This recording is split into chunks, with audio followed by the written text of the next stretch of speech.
It's time to talk sports. It's Hacksaw's Headlines, a panorama of the world of sports, stories, comments, and opinions. Now, here's iconic sports talk show host Lee Hacksaw Hamilton and co-host John Riley. Who wants to talk sports? We do. Good afternoon, everyone. This is Lee Hacksaw Hamilton, along with my co-host John Riley from our studios in San Diego.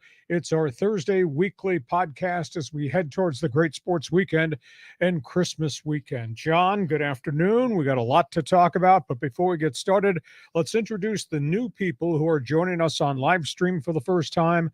A lot of my followers from my website, LeeHacksawHamilton.com, are joining us. How can they get involved with what's going to happen at the end of the show, the Fans Forum, and introduce to them how they subscribe so they get all the alerts for what we do during the week in addition to Hacksaw's Headlines podcast? All right. So as far as Fans Forum goes, we live stream the show on Facebook and on YouTube and actually on Twitter too. But you can get involved in the Fans Forum. Maybe you've got a question, a hot take, you want to share something with Hacksaw. Go on either the Facebook or YouTube live stream and then just type your comment or question there. We'll see it on our screen. We'll bring it up in the Fans Forum segment at the conclusion of Hacksaw's Headlines. And yeah, by all means, get on there, subscribe on YouTube, subscribe on Apple Podcasts, Google Podcasts, wherever you get your podcasts, and follow Lee at Twitter at Hacksaw 1090. Okay, a lot of topics on the table, and let's start with a big marquee story in the National Football League. This came out of nowhere. This is a real sudden story. Franco Harris passes away, best known for the immaculate reception with the Pittsburgh Steelers in the Raiders playoff game, best known for a decade plus of excellence as a big power back in Chuck Noll's offense, and best known, I think, for a lot of the community stuff he did. John, I was thinking about this on the way over to our San Diego studios. The NFL historically has a couple of moments where there's an asterisk that says, yeah, that made the NFL. First one was in 1958. First televised championship game, New York Football Giants, Baltimore Colts, overtime. Alan Amici's touchdown run in overtime gave the Baltimore Colts the championship. It was the first game on TV, and it really set up trend and a pace of what the National Football League was going to be. Another moment with an asterisk has to be the Holy Roller play. Raiders, Chargers, Ted Hendricks, what was legal, what was illegal. That's there. And the Immaculate Reception, I think, is the third one. Franco Harris picking up the ricocheted pass off the shoulder pads of John Frenchie Fuqua and taking it in for the game-winning touchdown. Steelers, Oakland Raiders, AFC playoff game. Hell of a player. I first crossed paths with him when he was at Penn State. Might have been 1971. He was a huge Nittany Lion alum. Did enormous things for the university. Was one of the few guys that stood up on behalf of Joe Paterno in the midst of the whole Jerry Sandusky scandal. I first met him 1970. I broadcast a game at Beaver Stadium, 105,000. He was not the starting running back. He was the starting fullback. Starting running back was Lydell Mitchell. Oh, yeah. Baltimore Colts, who was drafted the year before Franco was drafted. Those two guys ran like a freight train all day long. It was phenomenal. What a great player. What a great human being. His philanthropic stuff that he did in Pittsburgh and was still doing, hospitals, educational foundations, scholarships for kids in the inner city. What a great, great human being. And, he was part of a great Steeler team. You think of that era, you think of steel curtain defense, Jack Lambert, Mean Joe Green. You think of Bradshaw, Swan, Stallworth. You need to think of Franco Harris because he was really the last piece that they put into the puzzle that made the Steelers, Chuck Noll's-led team, a complete football team, got 4 Super Bowl rings. Hell of a guy. Yeah, I mean, just tremendous. I know that he's beloved in Pittsburgh. And, Penn State right down the road there from Pittsburgh, of course. I just remember, the Immaculate Reception, 1972, right? And I was 7 years old at the time. That's when I first started really following the NFL. And I was, of course, following the Raiders at the time because I was up in the Bay Area. And the Raiders and the Steelers had so many epic playoff games in the 70s. And I'm trying to remember if I watched the Immaculate Reception live or if that's one of those fuzzy memories when you're 7. But I just remember all those games at Three Rivers, and the Steelers were so darn hard to beat for the Raiders. But that team was just loaded, and it even had Rocky Blyer, the Vietnam vet. It was just a really colorful team that is one of the greatest eras in the NFL. Tell you what, when I used to, as voice of the Chargers and Seahawks, the Steelers were still playing at Three Rivers, and you go up in an elevator, and you get off the elevator on 5th level, and to the left are all the Steelers offices, and to the right, big concourse that goes all the way around the stadium. You walk around that concourse, and I'll tell you, it's like the echoes of the history of the Steelers are there. It just, if those walls could talk, the stories they could tell you would be unbelievable. And I had access one time to go to Mr. the owner, Brainlock, Steelers owner. I know, and I'm brainlocking too. Oh, come on. Rooney. I went to Art Rooney's office. Mm-hmm. Is a shrine. It's like a Hall of Fame memorabilia that goes back. Of course, he owned, the Rooney family bought the franchise, I think, in 1933. And so I had access to go in. This is after he had passed. And just amazing just to stand there and see old helmets and pictures of all the famous people he was with. What an amazing place. And like I say, Three Rivers Stadium, you walk through the place and just the history with all the great teams, obviously, that Chuck Noll had, then Bill Cowher had, and Mike Tomlin had in the early era. Just really a special time. And it's eerie. The Steelers this weekend were honoring the 50th anniversary of the Immaculate Reception. And Franco was supposed to be there, and he passed away very suddenly. It's an amazing story. Yeah, it is. It's a tough moment for NFL fans, but talking about Three Rivers and the Rooney family, just what an incredibly well-run organization. Oh, yeah. Just the continuity is what I think about, where they've kept coaches and GMs for long periods of time. They weren't constantly blowing up the model and restarting. So just a lot of greatness there in those halls. So good on you for being out there at Three Rivers. The Italian army of Franco Harris to the terrible towel and all that in between. Yeah. How cool is Steeler football? Okay, next question, John. Okay, so we were talking about this innovator in college football, Mike Leach, and so the story is continuing. Yeah, the memorial service at Mississippi State this week for the deceased Bulldogs head coach. Did a great job flipping Mississippi State, making them a bowl team. Prior to that, did that at Washington State, one of the real outposts in the Pac-12 conference. And before that at Texas Tech. The ceremony, the memorial service, was fun. They had pictures of Leach at all the different places. They ran videos of some of the stunts that Leach pulled. There were 21 coaches that had either coached against Leach or worked under him and became head coaches were at the funeral, led by Nick Saban, led by Lane Kiffin, the archenemy down the road at Ole Miss. Lincoln Riley came from USC. They laughed. They told stories. He was just a most unique individual. And as they got ready at the end of the funeral service, so the memorial service, as everybody was about to depart and walk down the aisles of the it wasn't a church, it was in their arena, walk down the aisles to exit. What'd they play? Frank Sinatra, My Way. Of course. Cool. It was really cool. So I've seen some of the video, and man, oh man, what a unique character, personality, pretty good coach. And like I said last week on our podcast when he had died suddenly, electric offense, eclectic personality. Probably won't see that again. Yeah, I mean, there's been so much of an outpouring of love across the media, in social media for the guy. So it was neat to see all the people come together.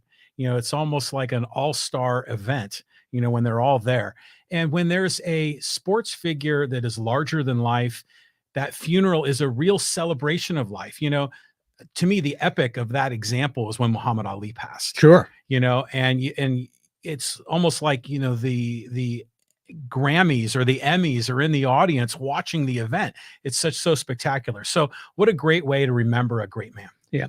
We had a sad note here at San Diego State this week, and this came out of nowhere. Ronnie Hillman, the first of the really modern day, very good running backs at San Diego State, has passed away. Age 31, he had pancreatic cancer. He just passed in Atlanta, Georgia. Interesting kid. He was from Beverly Hills, came to San Diego State, and did not academically qualify his first year, but he stayed in school. He was not academically eligible to play. Stayed in school, got eligible, put together back-to-back, I think 1,100 yards one season, 1,200 yards another, and then left to go to the NFL. Went to the Denver Broncos, played 4 years for Denver, was part of a rotation of running back with another guy by the name of C.J. Anderson, and collectively they had really good seasons.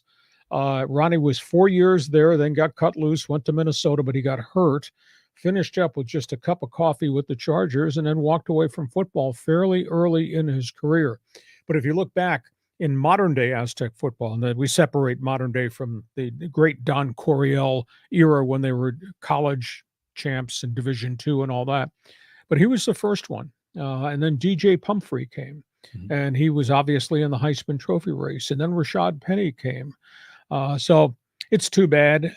This just has kind of hit the Aztec football team like a ton of bricks falling on them. And of course, they're getting ready to play in the Hawaii Bowl on Christmas Eve, but I think they're going to wear a sticker in memory of number 22, Ronnie Hillman. Nice kid, always smiled, and you give him credit. He didn't bail out when he had the academic issue getting in the front door. He stayed. He put together 2 really good years. I didn't know that story about his back history and the academics, but what a great player, a great human. It was a shocker when we got this news, and I guess it was pancreatic cancer. And I know that can just go through you in a short amount of time. So really sad, tough moment for San Diego State. But yeah, he was the first of the recent era of great running backs at the program. Yeah, I mean, when you consider, I mean, he was not a Heisman guy, but you know, that Marshall Faulk was the first modern day great one back in the early 90s. And then Ronnie Hillman came at the end of the decade. And then obviously we marched through what Pumphrey became and what Rashad Penny became. So we got a lot of football to talk about. Next question. Okay, so we've been talking about J.C. Jackson all throughout the NFL season. First the signing, then he has his struggles on the field, gets hurt, and now this. Well, we don't know the depth of what happened. They're saying it's a domestic incident, but it is not a domestic assault incident. And from what I can gather, he came, I know his background.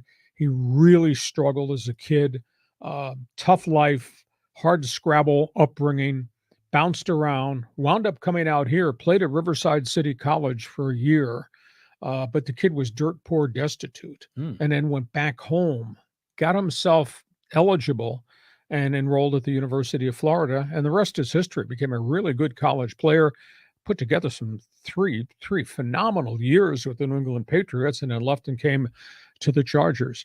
But he was involved in some type of domestic argument. It was not brute force. There was no physical confrontation. Okay. The lawyer says that the family will probably drop the charges. I guess what stuns me is he's in the middle of all this rehab from this very serious reconstructive knee surgery from the bad knee injury early in the season. Just curious why he's on the East Coast in Massachusetts rather than here doing rehab with the Charger doctors. But Chargers have been closed-mouthed, have not said anything else.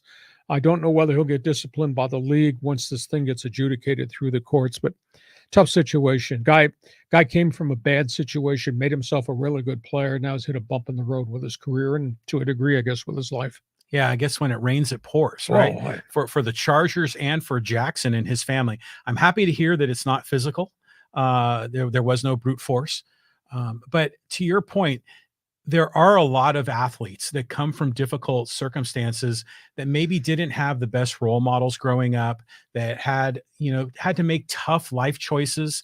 And then suddenly they're thrust into stardom. They're now adults. They're surrounded by money, huge expectations. And it's hard to keep your life on track if you don't really have good guidance in the early years. I think the other factor in the equation is a terrible thing to put it up on the board this way. You can take the player out of the hood. Can you take the hood out of the player?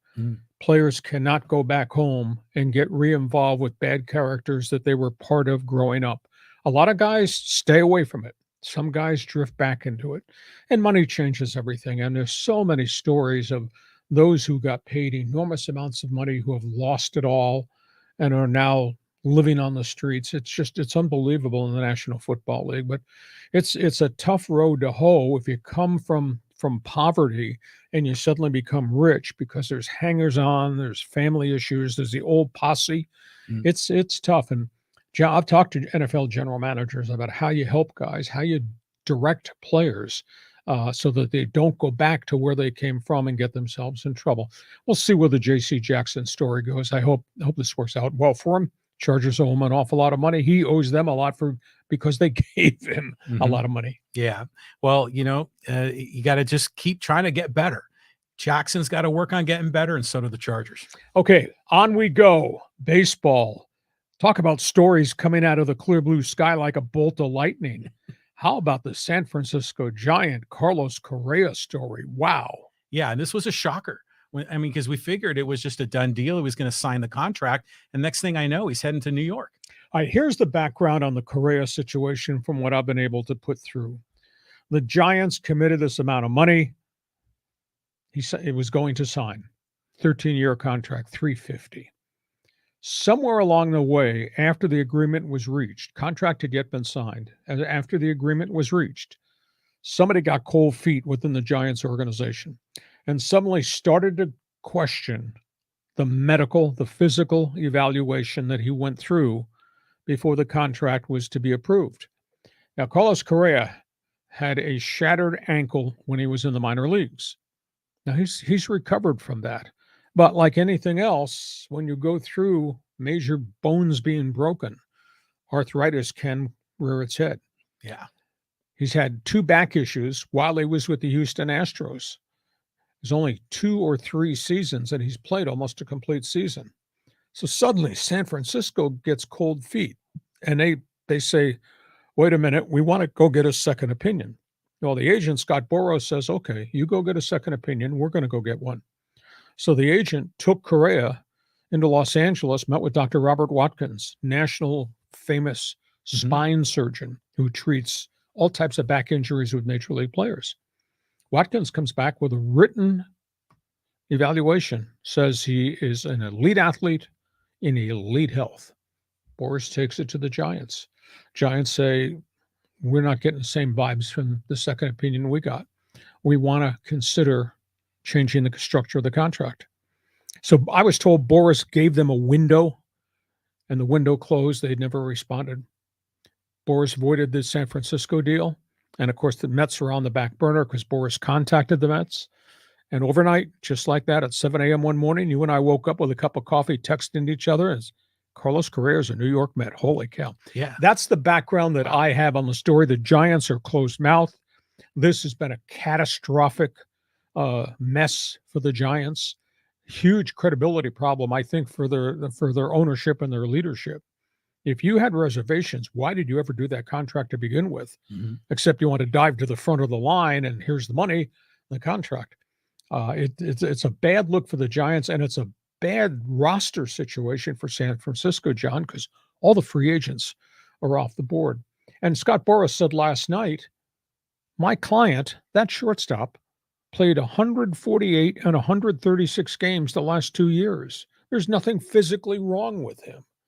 Now, maybe the Giants got cold feet, thought, ankle, back, what's he going to be like at age 35? And we're still going to owe him another 7 years or so on the contract. So it's kind of messy, and the Giants take a blow, and the Mets just kind of blew through the luxury tax threshold. Yeah, they did.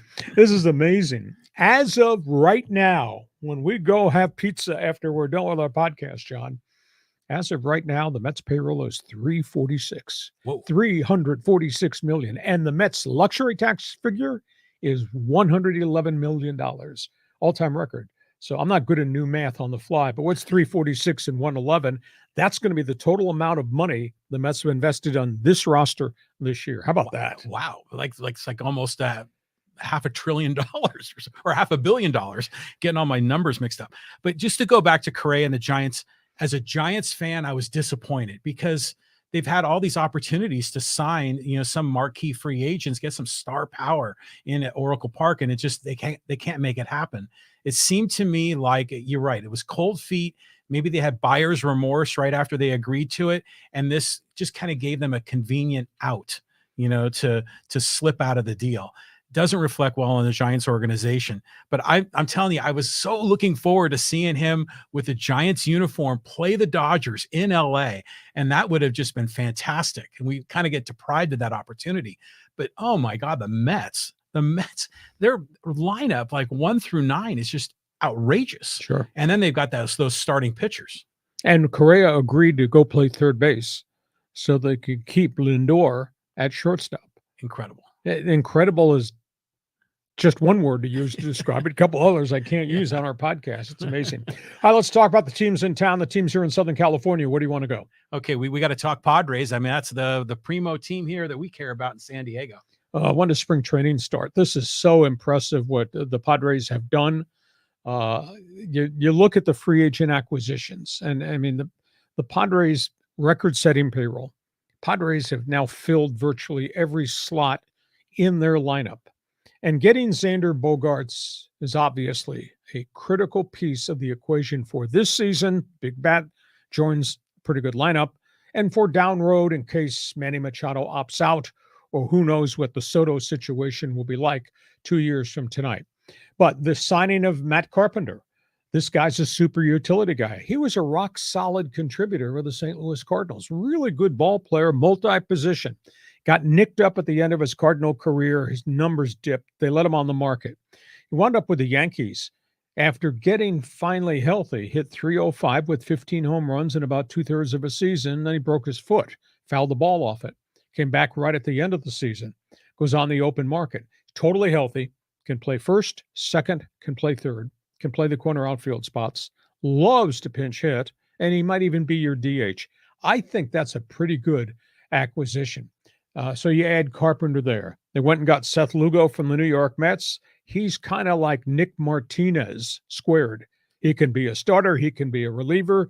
He's come back from arm problems, had a really good season last year. Very competitive guy. I think a really good upgrade. The wild card in the whole thing might be the ex-Atlanta Braves pitcher, Julio Teheran. I mean, his career record is 78 and 77. Most of that pitching for a bad Atlanta team. Very good ERA, had some health problems in his shoulder last couple of years, bounced around. But the Padres have a history of helping guys coming off rehab and surgery. This guy can still pitch.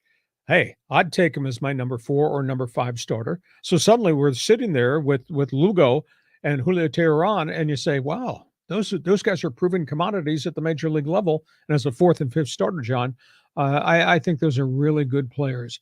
Sean Poppen was highly regarded. The Arizona and Oakland A's systems has not done at the major league level, but at AAA has done pretty well. But, the Padres bring him in and you work with the pitching coach and maybe you reinvent some pitch that he hasn't mastered, and maybe it makes him a very different pitcher. David Dahl, I guess, is going to be part of the rotation in left field. He had a couple of really good years with the Colorado Rockies. Then he got hurt, kind of bounced around to Arizona. But he'll be rotating probably with somebody else in left field. Aaron Brooks was highly, highly regarded coming up through the farm system. Just never got it done at the major league level, has kind of bounced around. But when he was in the Cardinals organization, he was held in high regard. And before that, he was with Toronto. So maybe there's some mystery there that they can, quote, unlock. And Pedro Severino is probably an insurance policy at behind home plate. Very good parts of his career with Milwaukee. Spent last year in Baltimore. Did get suspended 2 years ago for steroids, but has bounced back. Got a pretty good bat. In fact, the guys that are on the Padre roster right now at catcher, he's got the best bat of any of the 3 or 4 guys that are in there.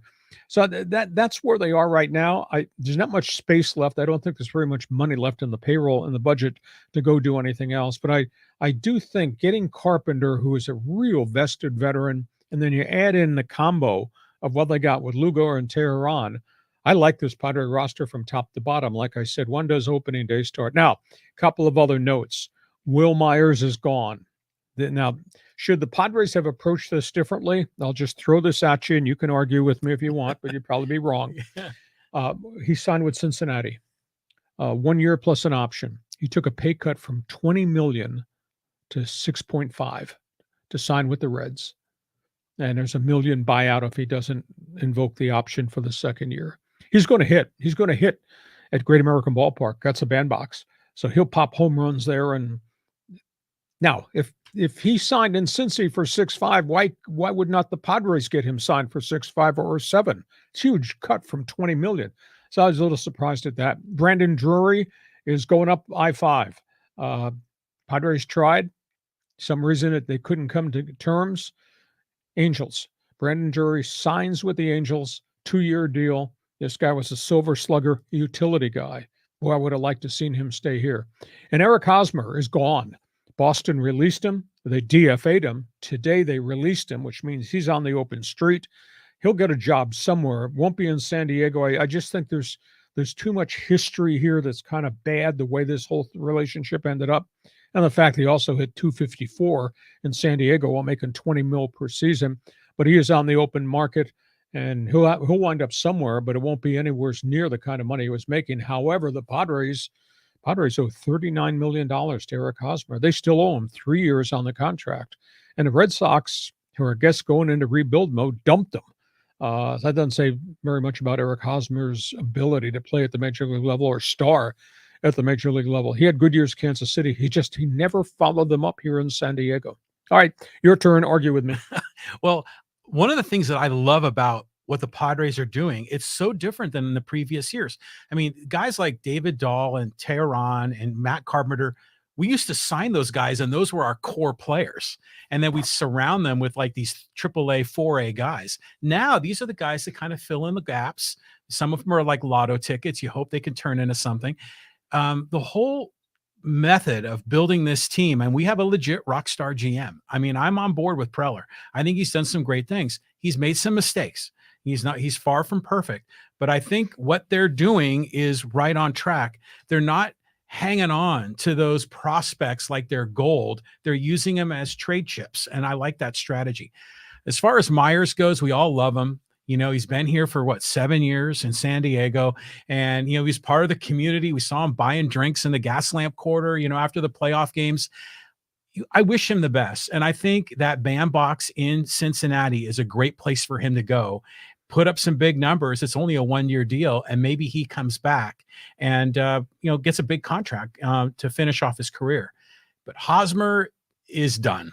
Hosmer is done. I can't imagine anyone picking him up, if maybe only just to fill a roster spot, knowing they'll have to pay the minimum salary. Okay, on we go to the other two teams in Southern California. Let's talk Dodgers, and let's talk about the Angels situation. The Dodgers have signed 7.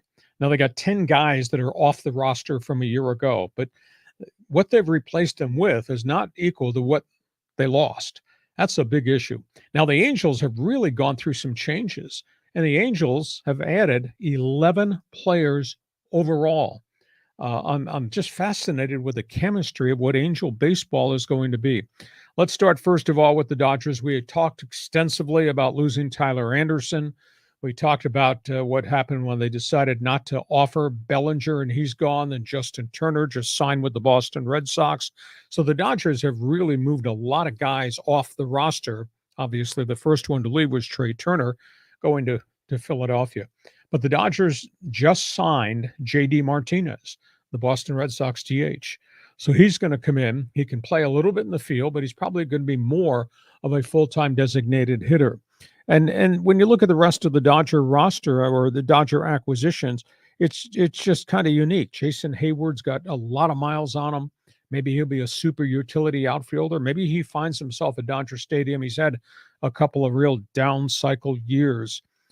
Here's what I think's going on at Dodger Stadium.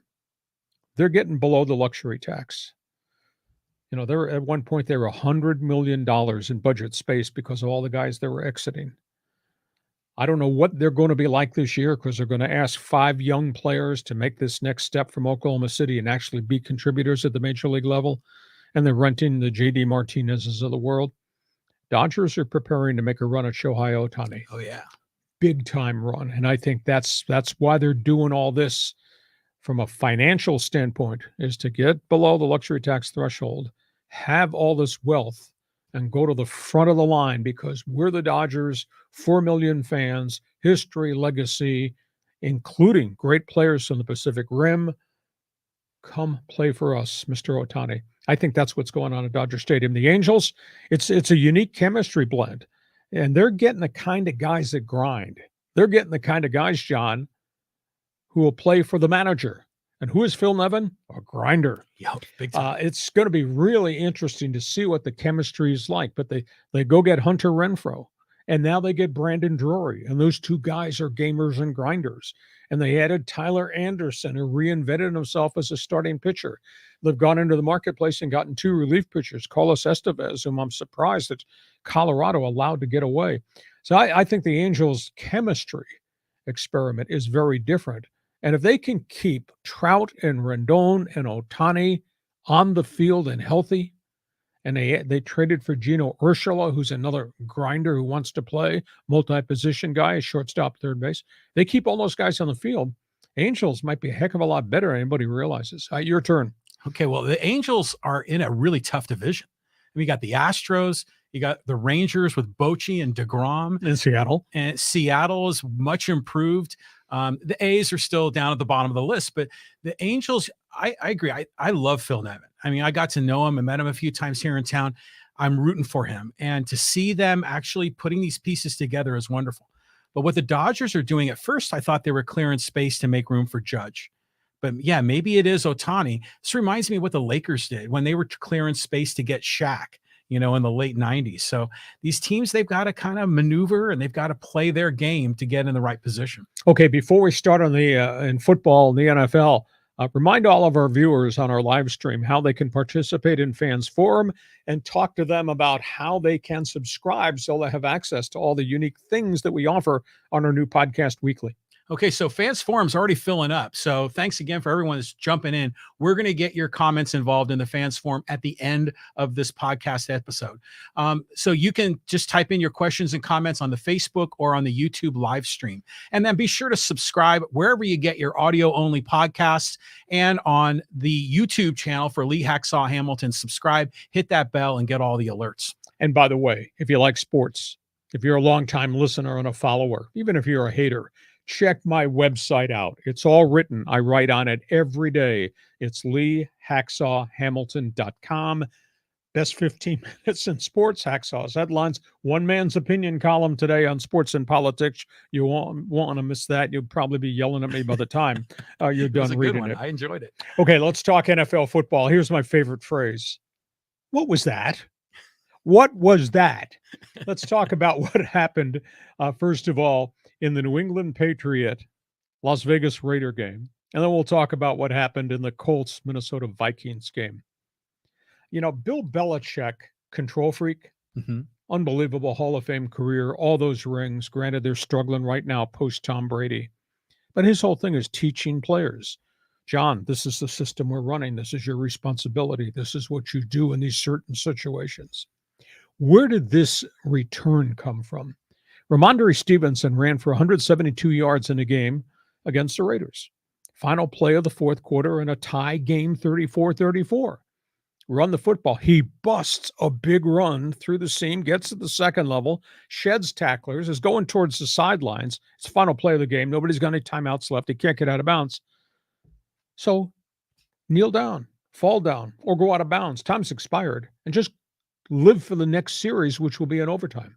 He pitches the ball back while he's getting tackled. Then his teammate takes the ball and he throws it further back to another guy out in the middle of the field. Except that Chandler Jones of the Raiders ran across the field, intercepted the second lateral, and ran the other way for a touchdown. How does that happen in a Bill Belichick coach team where everybody knows what they're supposed to do? Stevenson did this. And I'll tell you what's fatal about what happened. It probably knocks New England out of the playoff race. Instead of getting overtime and a chance to win, they fall to 7-7. And there's a lot of people right now fighting. There's 6 teams fighting for the final playoff spot, wild card in the AFC. And what a bad decision. What a bad loss it turns out for Belichick. And then what Minnesota did, Kevin O'Connell, he's got a football team that's 11-3. Nobody saw this coming. Living on the wild edge. I mean, they're winning all these last-minute games and all these close games and come from behind games and games in which they were getting beat. Indianapolis led Minnesota 33-0. I mean, the Vikings were horrid, and Indy was scoring all which ways. Touchdown run, touchdown pass, pick six, fumble recovery, touchdown field goals. 33-0. Minnesota outscored Indianapolis 39-3. I sat there and I watched it, and I said, how can this be happening? And Jim Irsay, the Colts owner, boy, you talk about looking like death sitting in the owner's box. Mm-hmm. And social media just, you think they'd pile on? Oh, social media told Jim Irsay after the game on Sunday, go down and fire your head coach that you hired, go down and fire your defensive coordinator, and go down and fire yourself because you've turned the Indianapolis Colts into a clown circus. I've seen bad comebacks. I've seen blown leads, but get outscored 39-3. Holy cow. Vikings found a way to get it done, and the Colts self-destructed again. Okay, you tell me about Belichick. You tell me about the Colts and Kevin O'Connell. It's like the Colts fired Frank Reich, and then they got Frank Reich'd, with this giant comeback at the end of the game. But what a disaster it is. And yeah, Irsay is kind of a pompous guy. He's kind of sticking his nose in things, and yeah, he's getting knocked down. So what a mess. As far as the Vikings go, I'm just thrilled that Kevin O'Connell is rookie coach, having a great year, resurrecting a great franchise. So I'm kind of rooting for the Vikings, as we go through this season. But that player on the Patriots, that was surprising. I mean, you talk about football IQ. I mean, there ain't no IQ right there. Was he been watching too much of that Cal Stanford, big play? That's right. The band is on the field. Yeah, exactly. So, the dude's got to know what the situation is. And I hope that kid gets cut. I mean, Belichick isn't going to put up with that. Well, he's their leading rusher. They're not going to cut him, but talk about sheer stupidity. And by the way, Belichick's record, post Brady, 24-24. Oh, what a struggle that has turned out to be. All right, let's talk about something different here, going from the NFL. Let's talk about pro golf, because we've talked extensively, John, about the war between the PGA and the LIV and the Saudi Arabian money and money washing and all that. This was kind of a surprise story. The Masters at Augusta just announcing that the guys in the LIV, even though they've been suspended by the PGA Tour, the guys in the LIV, if eligible, can play in the Masters. And that's from Dustin Johnson, the big money champion, to Phil Mickelson, who didn't do very well. The whole group of guys that went abroad and got all this guaranteed money. So the British Open and Augusta, the Masters, will allow LIV guys in. The PGA Championships and the U.S. Open are still standing on the other street corner with Jay Monahan and the PGA Tour and say, no, you left, you violated your contract, you're still under suspension. Throw this into the equation. Is somebody going to get a special Christmas present? Their LIV, which signed 30 guys, including all those marquee guys we just referenced, is making a run at one of the last big money guys on our tour that's still here, Justin Thomas. Rory McIlroy says, no, I won't entertain any offers. Tiger Woods has denounced everything that's related to Greg Norman and the LIV, but they've met this week with Justin Thomas, and where there's smoke, there might be fire. So this war is not over. And I don't know how there can be a peace treaty when they're suing each other in antitrust violations and things of this nation. And the PGA Tour, Rory and Tiger, said, we won't go to the negotiating table till Greg Norman quits. Greg Norman says, I have 1,000% backing from the board of directors of the Saudi fund, which is funding this whole thing. LIV still does not have a TV contract. LIV did not draw a lot of fans.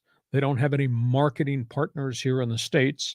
Now, they're going to play 14 tournaments this coming year, a large chunk of them in the States. Now, whether anybody shows up, and nobody watched when they were streaming, it's not been resolved. It's terrible. It's fractured golf for sure. And I got to the point, and I follow the PGA Tour, but I got to the point is there's hardly anybody left on the PGA Tour. So why would I spend a Sunday watching the final round And geez, where's LIV playing? Who's on the leaderboard? I can't even find the bleeping results. They've kind of like disappeared off the radar, despite having all these names and all the money they're throwing around. So that's where we are with golf. What do you think happens? Well, all the personalities are all getting in the way, but maybe the organizers of the Masters recognize the same thing. We need to have marquee players because we're the marquee event. But it is interesting if you turn the clock back. There's been a history at the Masters of discrimination and banning players. Now they're suddenly saying we're not banning anybody. We're welcoming them all. LIV, PGA, what have you.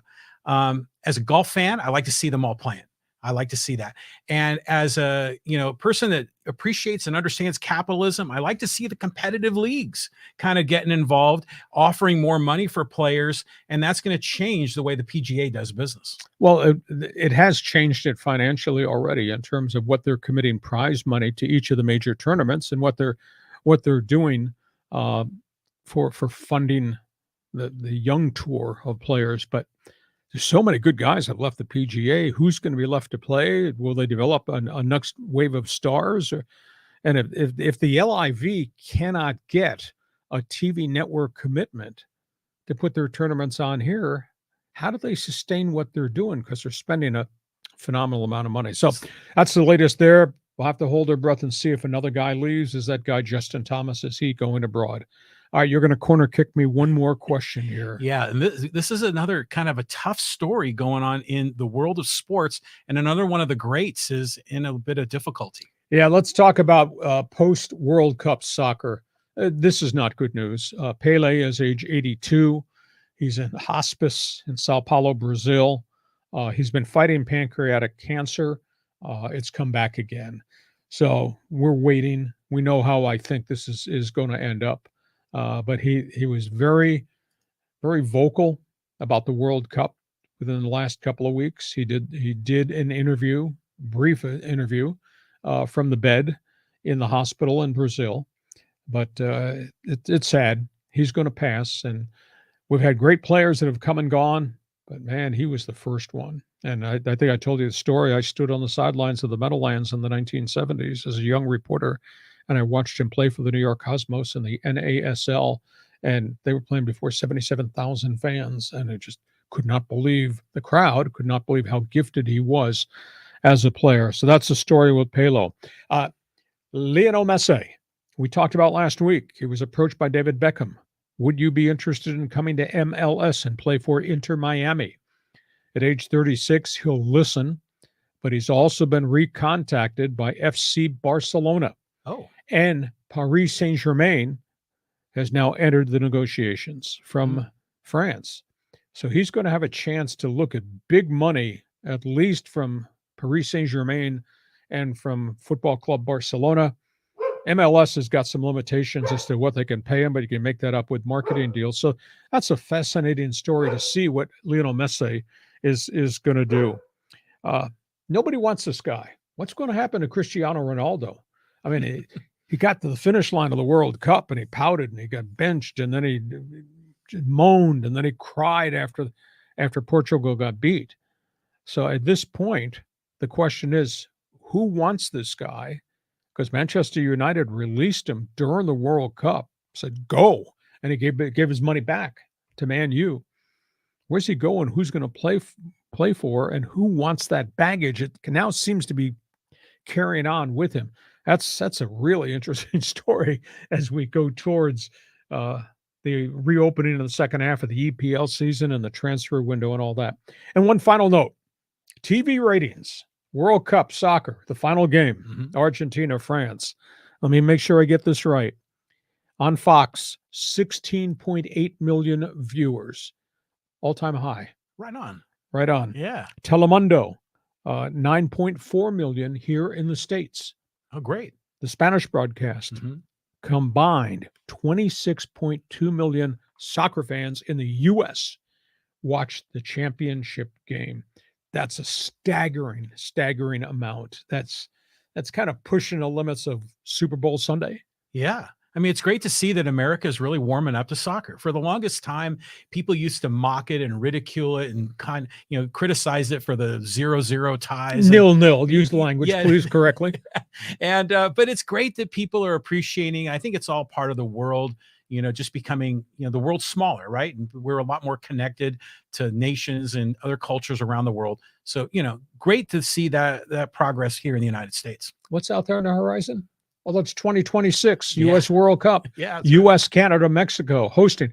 And by the way, lost in all the conversation, the World Cup is going to 48 teams. 48 teams when it comes here in 2026. They have yet to figure out the bracketing of how they're going to do the groups and all that. But FIFA, about 4 years ago, took a vote and said, yes, we are expanding the World Cup 48 teams when they play in 2026, and then they awarded it to U.S., Canada, Mexico, and a tri-country host. It's going to be cool. Can't Follow the money, right? Exactly. Like the NFL expanding the playoffs. All right, here we go. Fans Forum. We got people with questions. We got people that have sent us notes. John, where do you want to start? All right, let's kind of get organized here and go there. And let's look at the comment section. And yeah, it's been filling up. And where was the one here? Yeah, this one. So this is from Robert Bellinson. Happy holidays, Lee. Greedy agents sure make following baseball suck. Then their Hall of Fame keeps asking for a part of my retirement. Seems to me that, and then he goes on to say, if the greedy agents gave 1% of the salary, I wouldn't need to give anything to keep it in business. Well, players have a right to earn money because I guarantee you this, the owners are making lots of money. And by virtue of the contracts that have been given out, it's just state of the art. This is all driven by TV contracts, and it's driven by, are you drawing 3 to 4 million fans per game?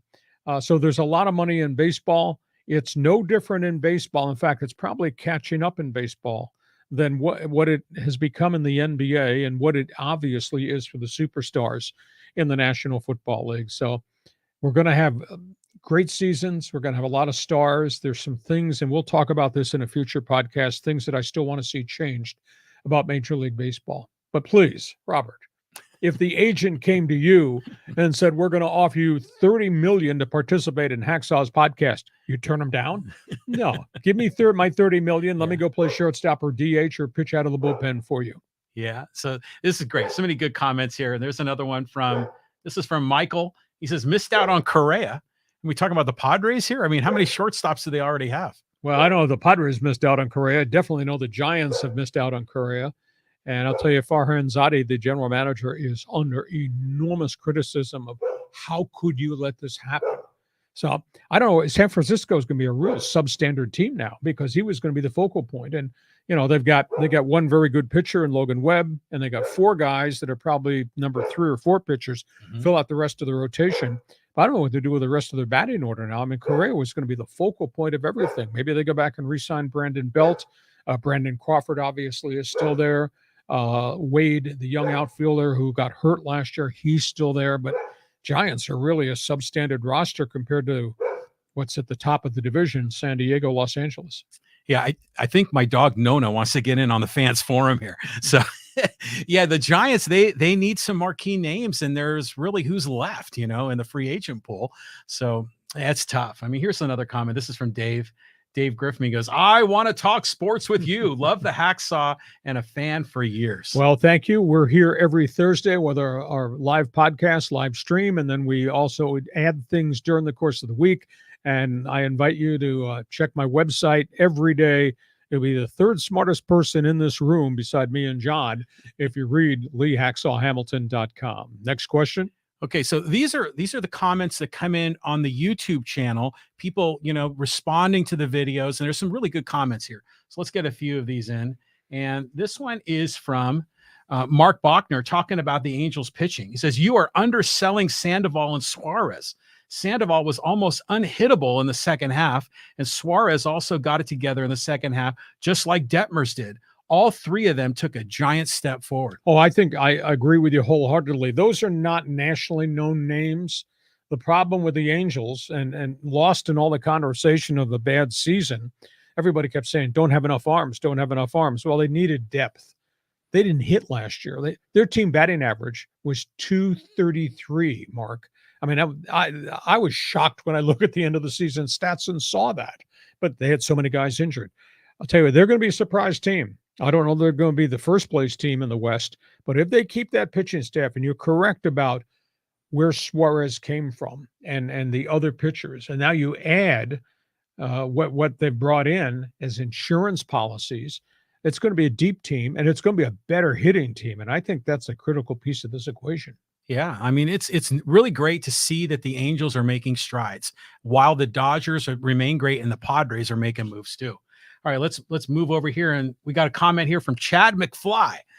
Says Greinke can still pitch, could easily be a number 5 pitcher, wouldn't be a bad sign. I agree with you, and John and I talked about this in our podcast last week. That if the Padres were looking for another arm, this might not be a bad choice. Now, we don't know the dollar value of what he's demanding. He's still not signed. The other angle, you have to understand this. He is cut from a different cloth. Is that the right way to say it? Yeah. He's really a unique and very different personality.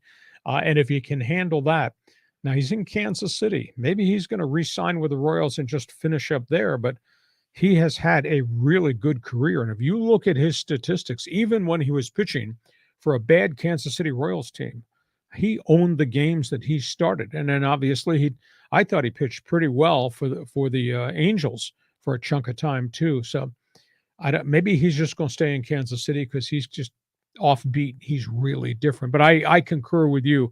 But if he's asking for $12 million, then San Diego can't do it. Maybe that's why he's still unsigned. That other clubs that might have interest, be them Boston or Detroit, don't want to pay that kind of money for an aging guy. He's not young anymore. He's got a lot of miles on that arm, but the guy can still pitch. He's had a really remarkable good career. Yeah, I mean, it was an intriguing name to talk about, but they just got Seth Lugo, right? We're talking about Tehran, so the Padres may not need Greinke, maybe, but can never have enough pitching, right? Well, because of the wear and tear factor, but you'd look at the back end of the Padres rotation, include in that Adrian Morejon, and can they figure out and solve Ryan Weathers' mystery? Mm-hmm. That's 2 more young arms to go with the back end of the rotation that's been solidified within the last week with what they did by getting the 2 right-handed pitchers. So fascinating to see when we get to spring training how this thing sorts itself out. Awesome stuff. I mean, so much going on in the world of sports. Okay, let's got a comment here about the Lakers. This is from Corey Simmons. Russell Westbrook was never the problem. Westbrook is a starter playing a bench role. Well, he's adopted to what they asked him to do. I don't think he was happy, but he adopted and he has produced. He's doing it because, Corey, he's playing for his next contract. That's the big hidden storyline in this. He's got to impress somebody. But you know what? His numbers statistically in the last couple of years really tailed off. His ability to hit shots, clutch shots, lack of defense, decision-making. He's not the same player right now that he was at Oklahoma City. And granted, he's got a lot of miles on him right now. But the role that they told him you got to play, and you're going to have to earn and stay in this role and be productive to get minutes, he's played pretty well. He had a stretch he was averaging 18 and 8 off the bench. Now, that's pretty impressive. But I caution you, though, the Lakers are still losing. The Lakers have got more injuries. I mean, with Anthony Davis now gone another month with another different injury, it's just a problem that's not going away. But Westbrook right now is not the Westbrook we remember, Mr. Triple-Double, when he was just carrying Oklahoma City along the way. Well, remember, it wasn't too long ago that the Lakers had so much young talent, and they traded away a lot of them for Westbrook, for Anthony Davis. I mean, you see these players scattered around the NBA, and you think, wow, if they were playing in Los Angeles, the Lakers would be a lot better. Well, the Lakers made all those bold moves because it is L.A., and you got to have marquee names. And whether that was Shaq or obviously what happened here to make this last set of deals to get AD out of New Orleans, but they traded away the Brandon Ingrams of the world who have become established, rock-solid guys, traded away a Kyle Kuzma, role player who can shoot it and score. And they traded away a ton of number 1 draft picks. And that's the big issue right now. As we go towards the NBA trading deadline in February, John, is they don't have any cap space until they get rid of Westbrook's contract, and they have only 2 number 1 picks between now and 2030. So the question is, can you find somebody to take Westbrook's contract, but you have to give up the number ones to make that deal happen? Or you better serve just to suck it up, get him off the books, have all this cap money next year to go get a third star with LeBron and AD, and still retain your picks. It's an argument that's going back and forth. And I don't know if there's a perfect solution to the situation, because past management traded him into this mess. Yeah, it is a mess for sure. And I know you're the proponent of keeping Westbrook, riding it out, keeping those picks, hoping to build it, but they painted themselves into a corner. Very much so. Yeah. Hey, listen, hope you've enjoyed our podcast. We're here every Thursday. I invite you to join us live stream or watch us when it's posted. Invite you to subscribe so you'll know about all the different alerts when we're adding things to the podcast. And please check my website, LeeHacksawHamilton.com, for a lot of written sports stuff every day of the week. John, Merry Christmas. We'll see you next Thursday. Okay, same to you and your family, Lee. Have a great sports weekend. Happy holidays to you too. Thanks for being with us. Join us again for Hacksaw's Headlines on YouTube, Facebook, and Twitter. And find the audio version on your favorite podcast apps. For more content, go to LeeHacksawHamilton.com.